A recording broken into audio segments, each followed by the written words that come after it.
नमस्कार, आप देख रहे हैं खबर टुडे न्यूज़ और मैं हूं आपके साथ कपिल चौधरी।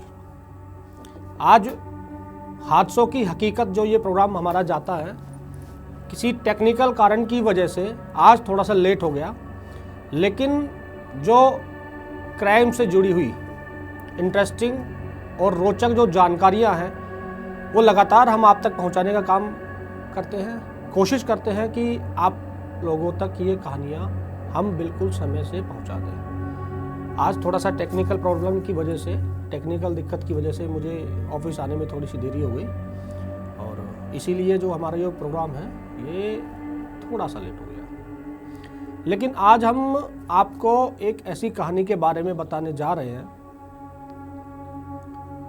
कि जो सरकारी कर्मचारी हैं,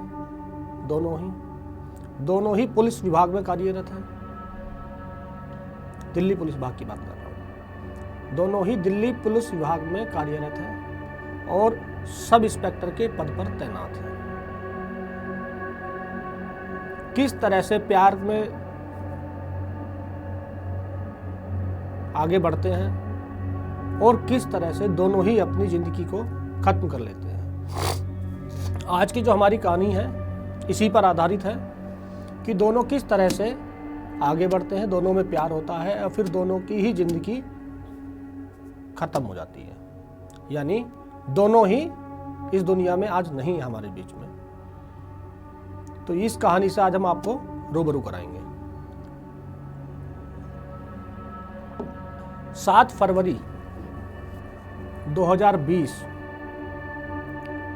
शुक्रवार का दिन था। रात को करीब 9:30 बजे थे। रोहिणी पूर्व इलाका था दिल्ली का। एक युवती मेट्रो स्टेशन पे उतर के अपने घर की तरफ बढ़ती है।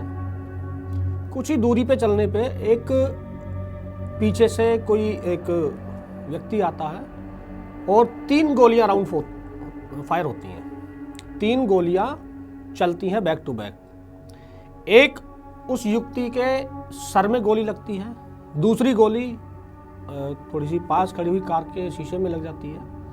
तो इन 3 गोलियों को चलने से राजधानी दिल्ली का वो पॉश इलाका, जहाँ पर 9:30 बजे लोग जब अपने दफ्तर से फ्री होकर अपने घर पहुँच जाते हैं या पहुँच रहे होते हैं, तो उस समय पे 3 गोलियां चलने से काफ़ी सनसनी वहाँ पर फैल गई। लोगों ने देखा कि एक जो युवती है, लड़की है, वो रोड पर पड़ी हुई है और उसके सर से बेतहाशा खून बह रहा है। तो लिहाजा गोली सर में लगी थी। आनन फानन में उसे हॉस्पिटल में एडमिट कराया जाता है, जहां पर चिकित्सक उसको मृत घोषित कर देते हैं। कौन थी लड़की, कहां से आई थी, इस बारे में भी चर्चा करेंगे। लेकिन उससे पहले हादसों की हकीकत जो ये प्रोग्राम है, उसके जरिए आप लोगों को सचेत करने का हमारा जो एक मकसद है कि आने वाले जो समय की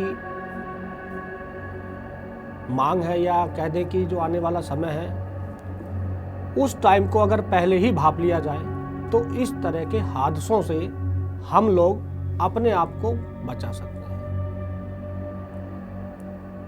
चलिए आगे बढ़ते हैं कहानी में। अगले दिन दिल्ली में विधानसभा चुनाव होने थे, क्योंकि जब चुनाव का जो दौर आता है उस समय पुलिस बड़ी सख्ती से काम करती है। तो लिहाजा राजधानी में भी कड़ी शक्ति थी। कड़ी शक्ति होने के बावजूद भी रात को 3 गोलियां चलना और एक लड़की की डेथ हो जाना एक काफ़ी बड़ा सवाल, काफ़ी बड़ा चुनौती वाला सवाल पुलिस के सामने आता है। आखिर कौन थी वो लड़की, कौन था गोली मारने वाला जो युवक है, उसकी भी बात करते हैं। पुलिस अभी मामले की जांच कर ही रही थी। अगले दिन पुलिस को एक और खबर मिलती है कि एक सब इंस्पेक्टर ने, जो कि दिल्ली पुलिस में तैनात था, अपने आप को गोली मारकर खुदकुशी कर ली।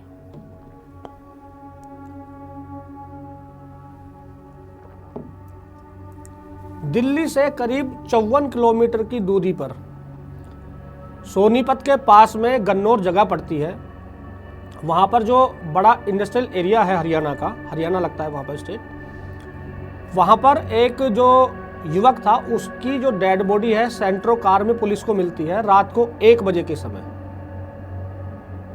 ध्यान दीजिए यहाँ पर, एक दिन पहले शुक्रवार में 7 फरवरी 2020, अगले दिन 8 फरवरी 2020 दिन शनिवार का रात 1 बजे का समय पुलिस को एक युवक की डेड बॉडी सेंट्रो कार में मिलती है। गर्दन में पीछे की तरफ गोली लगी हुई थी।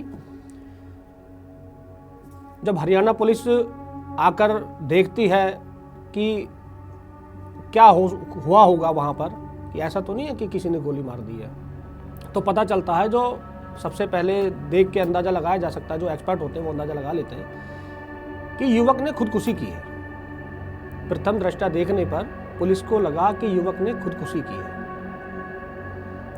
2 अलग अलग राज्य, अलग अलग जगह, दोनों सब इंस्पेक्टर, दोनों 2018 बैच के लोग, जो दोनों थे पुलिसकर्मी सब इंस्पेक्टर थे। तो बात जब पुलिस इस मामले की तफ्तीश करती है, आगे बढ़ती है, तो पता चलता है कि दोनों एक दूसरे को जानते थे और जानते भी थे और एक दूसरे से प्यार भी करते थे। एक सवाल यहाँ पुलिस के सामने आता है कि जब प्यार करते थे, एक दिन पहले युवती को गोली लग जाती है और अगले दिन जो सब इंस्पेक्टर है दीपांशु राठी जिसका नाम है, वो अपने आप को गोली मारकर खुदकुशी कर लेता है, तो ऐसा क्यों हुआ?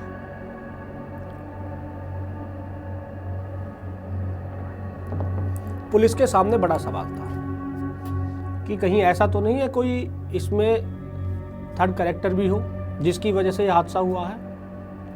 अगर ऐसा है तो उस युवक ने उस लड़की को ही गोली क्यों मारी?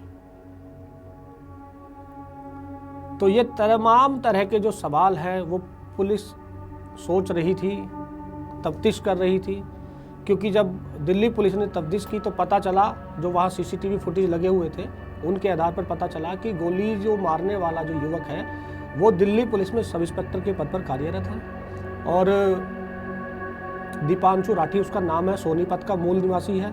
और जो लड़की है प्रीति अहलावत जिसको गोली लगी थी वो भी हरियाणा की रहने वाली है। वो हरियाणा में सोनीपत से आगे की तरफ जब जाते हैं तो रोहतक एक जगह पड़ती है, रोहतक की रहने वाली थी वो। और जहाँ पर डेड बॉडी मिलती है गन्नौर दीपांशु राठी की, तो जब दिल्ली से जो हाईवे करनाल की तरफ जा रहा है तो वहाँ पर आगे एक शहर आता है पानीपत। तो पानीपत से कुछ किलोमीटर पहले, ये मान लीजिए करीब 40-50 किलोमीटर पहले ही एक गन्नौर, एक छोटा सा एक शहर पड़ता है, उसका जो इंडस्ट्रियल एरिया था वहाँ पर उस दीपांशु राठी नाम के युवक की सेंट्रो कार में डेड बॉडी मिलती है। आखिर ऐसा क्या हुआ कि दीपांशु राठी जिसको प्यार करता था वो भी सब इंस्पेक्टर थी दिल्ली पुलिस में, वो भी सब इंस्पेक्टर था, दोनों ही 2018 बैच के थे। तो ऐसा क्या हुआ कि उसने प्रीति अहलावत को गोली मारकर हत्या कर दी? पुलिस मामले की जांच आगे बढ़ाती है। पुलिस को कई सारी चीज़ें सामने आती हैं कि आखिर ऐसा क्या हुआ होगा भाई कि जिसकी वजह से ये इतनी बड़ी जो घटना है वो हो गई है।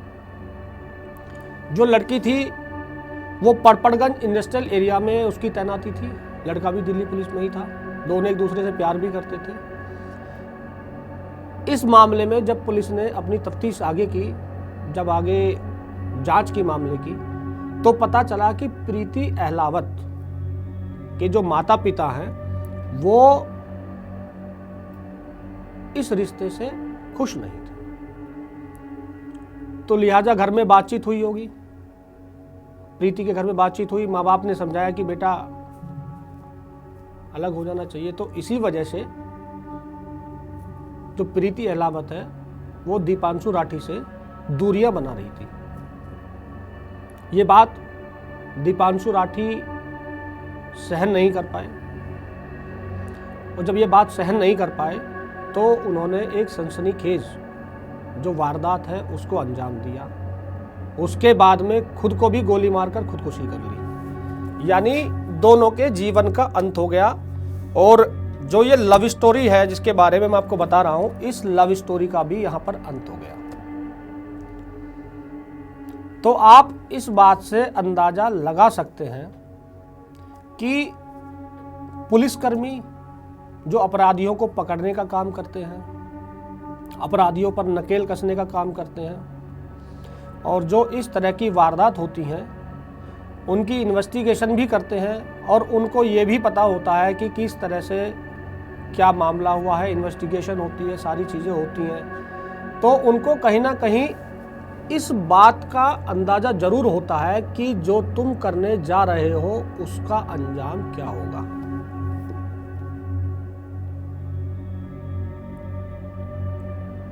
क्योंकि कई बार हमने अपने प्रोग्राम के जरिए ही आप लोगों को बताया है, यदि आप नॉर्मल किसी व्यक्ति से अगर बात करें और उसको इन चीज़ों के बारे में थोड़ा सा अगर बताएं, अपने दोस्तों से या किसी से संपर्क करें, बात करें उससे कि उनकी जो दैनिक ये इस तरह की जो चीज़ें हैं जो उनके इस समय चल रही हैं दिमाग में, तो उनसे अगर बात करें तो वो कहीं ना कहीं आपको समझाने की कोशिश करेंगे, और जो सही रास्ता होगा वो आपको दिखाने की कोशिश करेंगे। और उस बात को समझ लेना चाहिए, जो इस तरह की जो वारदात होती हैं उनमें कहीं ना कहीं जो इंसान है वो इस कदर पागल हो जाता है कि उसको सही और गलत का अंदाज़ा नहीं दिखाई देता। और जो इस तरह की जो वारदात होती हैं उन वारदातों को अंजाम देने के बाद यदि इन दोनों में से अगर कोई बच गया होता तो कहीं ना कहीं उसे आजीवन अफसोस रहता, और वो आजीवन इस बात से परेशान रहता कि इसको थोड़ा सा धैर्यपूर्वक भी देखा जा सकता था और बात भी की जा सकती थी, घर वालों से बात भी की जा सकती थी। तो इस तरह की जो तमाम चीज़ें हैं, बातचीत से हल कुछ ना कुछ निकल सकता था। खैर, अब वो दोनों इस दुनिया में तो है नहीं, लेकिन हमारे समाज में जो इस तरह की घटनाएं अमूमन हमारे सामने आती हैं, या आप लोग भी बहुत सारी चीज़ें अपने आसपास देखते होंगे, कहीं ना कहीं सही क्या है गलत क्या है उसका अंदाज़ा भी कहीं ना कहीं आभास उसका आपको हो जाता होगा। तो उन चीज़ों को देख के समझ के आप लोगों को भी सचेत रहने की आवश्यकता है समय रहते। यदि समय निकल गया तो फिर उसके बाद में पछतावा, केवल पछतावा होता है, इसके अलावा कोई और चीज़ें नहीं होती है। तो हादसों की हकीकत जो हमारा ये प्रोग्राम है, ये आप लोगों को सचेत करने के लिए है। बहुत सारे प्रोग्राम्स चलाए जाते हैं इस तरह के, आप लोग टीवी देखते हैं, टीवी में भी बहुत सारे इस तरह के जो सीरियल है वो चलाए जाते हैं, और अखबारों में और टीवी के जरिए खबरों में आप लोग इस तरह की खबरें देखते होंगे। लेकिन एक स्टोरी हम लोग पूरे प्रॉपर तरीके से आप लोगों तक पहुंचाने की कोशिश करते हैं, और कोशिश करते हैं कि वो जो स्टोरी के फैक्ट्स हैं वो भी बिल्कुल सही हो। ऐसा नहीं है कि जो मैं बोल रहा हूँ वही ठीक है, लेकिन हम अपनी तरफ से पूरी ये कोशिश करते हैं कि जो स्टोरी के पूरे फैक्ट्स हैं बिल्कुल सही वो आप तक पहुंचाए जाएं।